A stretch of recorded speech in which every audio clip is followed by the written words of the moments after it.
Hello बच्चों, आप सभी का आपके अपने प्यारे से संदीप टेक्निकल क्लासेस में स्वागत है। जैसा कि आप देख रहे थे, हमने स्रोत भी पढ़ चुके हैं और हम धीरे धीरे करके संविधान के आगे की ओर बढ़ रहे हैं। आज ये हमारा भारतीय संविधान के भाग के लिए हम टॉपिक ले आए हैं। हम प्रस्तावना भी पढ़ चुके इससे पहले, ठीक है। हमने कौन सी चीज़ कहाँ से ली वो भी पढ़ चुके, ठीक है। और हम अनुसूचियाँ भी पढ़ चुके, उनके ऊपर क्वेश्चन भी लगा चुके। तो हम जो जो टॉपिक पढ़ चुके हैं उनके ऊपर क्वेश्चन भी हम लगा चुके हैं। 30-30, 20-20 क्वेश्चन करके, एक में तो मैंने 50 भी क्वेश्चन कराए थे, वो भी हम कर चुके हैं। तो इससे पहले वाली जितनी वीडियो हैं आप जाके देख सकते हैं। और हमने संविधान को बहुत अच्छे से निपटाने की कोशिश की है। तो भारतीय संविधान के जो भाग हैं तो उसके बारे में आज हम बात करते हैं, ठीक है। आज भाग के बारे में हम पूरी कंप्लीट बात करेंगे। तो संविधान के भाग के बारे में सबसे पहले क्या, भारतीय संविधान के 25 भाग हैं, भागों में हैं। यानी कि वैसे तो 24 भाग हैं, 22 भाग हैं, पर इसमें 25 भागों में बता रखा है क्योंकि 25 भागों में ऐसा है कि कुछ ओब्लिक में भी करके दे रखे हैं। तो करीबन 25 भाग हो जाते हैं, ठीक है। अनुच्छेद 400 हैं। अनुच्छेद कितने हैं? 400 हैं। भाग एक में क्या है? संघ और उसका राज्य क्षेत्र है। भाग एक में क्या है? संघ और उसका राज्य क्षेत्र है। भारतीय संविधान का भाग एक, जिसे अनुच्छेद 1 से लेकर 4 में शामिल है, संघ के नाम और राज्य क्षेत्र और क्षेत्र से संबंधित है। भाग दो किससे? नागरिकता से संबंधित है। भाग दो जिसमें अनुच्छेद 5 से 11 शामिल है, नागरिकता से संबंधित पहलुओं से संबंधित है। ये किससे? 5 से 11 और नागरिकता के संबंधित पहलुओं को संबोधित करता है। भाग तीन किस चीज़ से संबंधित है? भाग 3 मौलिक अधिकार से संबंधित है। भाग 3 किससे संबंधित है? मौलिक अधिकार से संबंधित है। संविधान के महत्वपूर्ण खंडों में से एक भाग 3 है, जिसमें अनुच्छेद 12 से 25 तक शामिल किया गया है, ठीक है। कल हम मौलिक अधिकार ही कराएंगे, क्योंकि इसके बाद हमारे मौलिक अधिकार और हम स्टेप वाइज आगे की तरफ बढ़ते चले जाएंगे। यह भाग भारतीय नागरिकों के मौलिक अधिकारों को रेखांकित करता है, जिसे समानता का अधिकार, स्वतंत्रता का अधिकार, शोषण के खिलाफ अधिकार, धर्म का स्वतंत्रता का अधिकार और संस्कृति एवं और शैक्षणिक अधिकार, ठीक है। समानता, स्वतंत्रता, शैक्षणिक और धार्मिक स्वतंत्रता का अधिकार, संस्कृति और शैक्षणिक अधिकार है। भाग 4 के अंतर्गत क्या है? भाग 4 के अंतर्गत राज्य के नीति निर्देशक सिद्धांत है, जो भाग 4 में है, ठीक है। अनुच्छेद 36 से लेकर 51 तक ये दिए गए हैं। कहाँ से लेकर? 36 से लेकर 51 तक दिए गए हैं, जिन्हें राज्य के नीति निर्देशक तत्व भी कहते हैं, जो लोगों के कल्याण के लिए कानून को नीतियाँ बनाने में सरकार का मार्गदर्शक करते हैं, ठीक है। कल्याण के लिए कानून और नीतियाँ बनाने के में सरकार को मार्गदर्शन करते हैं। भाग 4 के 1 में क्या दे रखा है? 4 के 1 में मूल कर्तव्य दे रखे हैं। 42वां कॉन्स्टिट्यूशन 1976 में जोड़ा गया था, ठीक है। 42वां संविधान संशोधन 1976 में जोड़ा गया था और ये हमारे भाग 4 के 1 में दिया गया है। भाग 5 में क्या क्या है? भाग 5 में संघ है। भाग 5 में क्या है? संघ है। भारतीय संविधान का भाग 5 में 52 से लेकर 151 सहित 151 सहित राष्ट्रपति, उपराष्ट्रपति और मंत्रिपरिषद की कार्यकारी शक्तियों और कर्तव्यों से संबंधित है। तो भाग 5 कहीं से संबंधित है? पाँच बनता है पंच में क्या बनता है? संघ, तो संघ से संबंधित है। भाग 6 में राज्य से संबंधित है। भाग 6 किससे संबंधित है? राज्य से संबंधित है, जिसमें अनुच्छेद 152 से लेकर 237 शामिल है। राज्य सरकारों की शक्तियाँ और कार्यों का विवरण देता है। किससे? अनुच्छेद 152 से 237 शामिल है, राज्य सरकारों की शक्तियों और कार्यों का विवरण देता है। भाग 7 किससे संबंधित है? भाग 7 पहली अनुसूची के भाग बी में राज्य है। पहली अनुसूची के भाग बी में क्या है? राज्य है। संविधान की पहली अनुसूची के भाग बी में राज्यों से संबंधित है। किससे? राज्यों से संबंधित है। भाग 8 किससे संबंधित है? केंद्र शासित प्रदेश। अनुच्छेद 239 से 242 तक केंद्र शासित प्रदेशों को समर्पित है। यानी कि अनुच्छेद 239 से लेकर 242 तक केंद्र शासित प्रदेशों को से संबंधित है। यानी कि जितने भी केंद्र शासित प्रदेश हैं उनके बारे में बताया गया है। भाग कौन सा? भाग 8, ठीक है।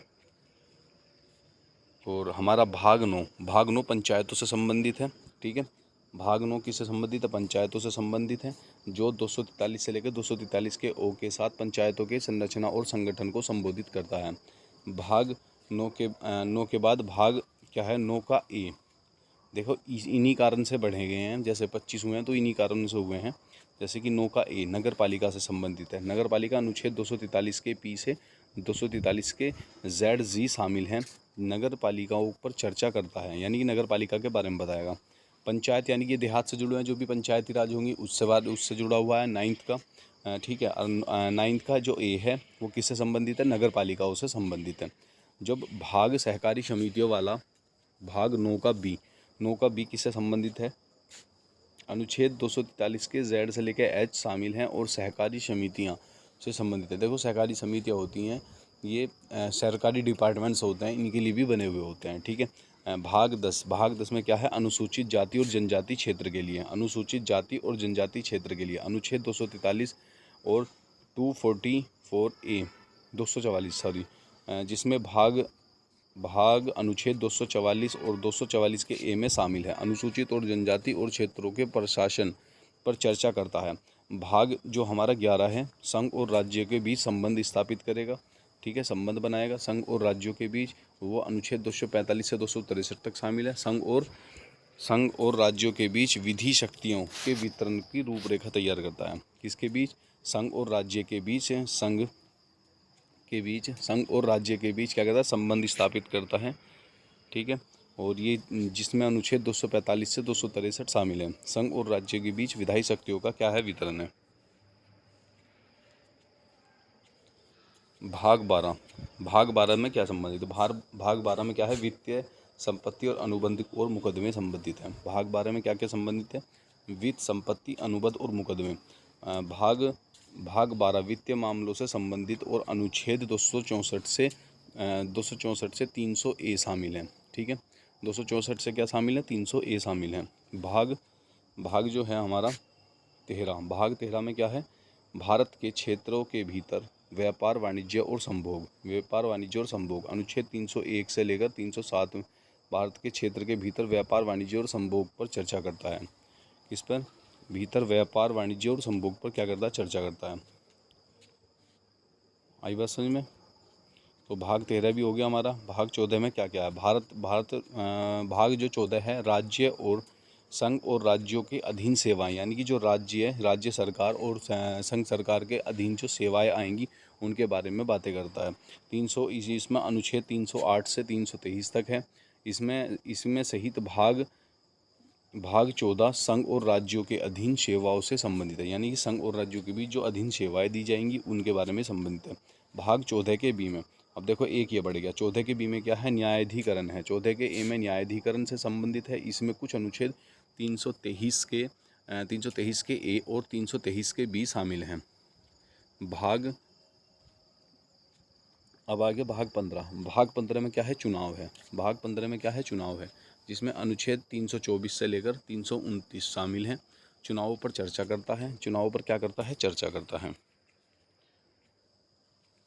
कुछ वर्गों से संबंधित विशेष प्रावधान दिए गए हैं। इसमें भाग 16 में। भाग 16 में क्या है? कुछ वर्गों से संबंधित क्या है? विशेष प्रावधान है, जो अनुच्छेद 330 से लेकर कहाँ से लेकर? अनुच्छेद 330 से लेकर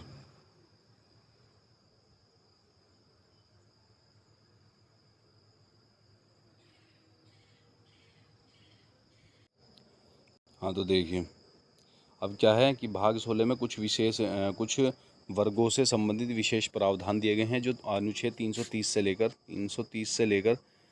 342 तक शामिल हैं। विधानसभाओं में अनुसूचित जाति और अनुसूचित जनजाति एंग्लो भारतीय प्रतिनिधित्व के विशेष प्रावधानों से संबोधित करते हैं। भाग 17 में क्या है? राजभाषा। भाग 17 में क्या है? राजभाषा है, जो भारत की आधिकारिक भाषाओं पर चर्चा की गई है। इसमें अनुच्छेद 343 से लेकर 351 तक शामिल है। भाग 18 में क्या है? आपातकालीन प्रावधान है। भाग 18 में क्या है? आपातकालीन प्रावधान है, जो अनुच्छेद 352 से 360 के साथ साथ आपातकालीन प्रावधान भी शामिल किए गए हैं। क्या किए गए हैं? 352 से लेकर 360 के साथ साथ आपातकालीन प्रावधान भी शामिल हैं। अनुच्छेद 19 में क्या है? विविध है। अनुच्छेद 19 में क्या है? विविध है, जो अनुच्छेद 361 से लेकर 367 तक है, जो विविध प्रावधान है। जो क्या है? विविध प्रावधान है। ठीक है, आई बात समझ में? अनुच्छेद अनुच्छेद 20 में क्या क्या दिया गया है? अनुच्छेद 20 में संविधान में संबोधित संशोधन की प्रक्रिया पर चर्चा करता है। जो अनुच्छेद अनुच्छेद 368 से लेकर 378 भी शामिल करता है। जो अनुच्छेद 368 से लेकर क्या करता है, 378 करता है संविधान में संशोधन है। संविधान में संशोधन की प्रक्रिया कहाँ से ली गई है, इसके बारे में आप कमेंट करके बताओगे। मैंने पीछे वाली क्लास में पढ़ा रखा है, ठीक है। जिस बच्चे ने नहीं करी है पीछे वाली क्लास, जाओ और पीछे वाली क्लास से करके आओ, ठीक है। इस वाली वीडियो को तभी ये अच्छे से समझ में आएगा जब पहले पुरानी वाली चीज़ें देखोगे ना, पुरानी वाली चीज़ें पढ़ोगे, क्योंकि एक सिस्टम से पढ़ाई गई ये चीज़ें, ठीक है। हाल में तो इसमें ऐसा कुछ नहीं है ना, तो सीरियल वाइज ही याद करना होता है और इसके बारे में पता चलता है कि हमें संविधान में टोटल पढ़ना क्या है, ठीक है।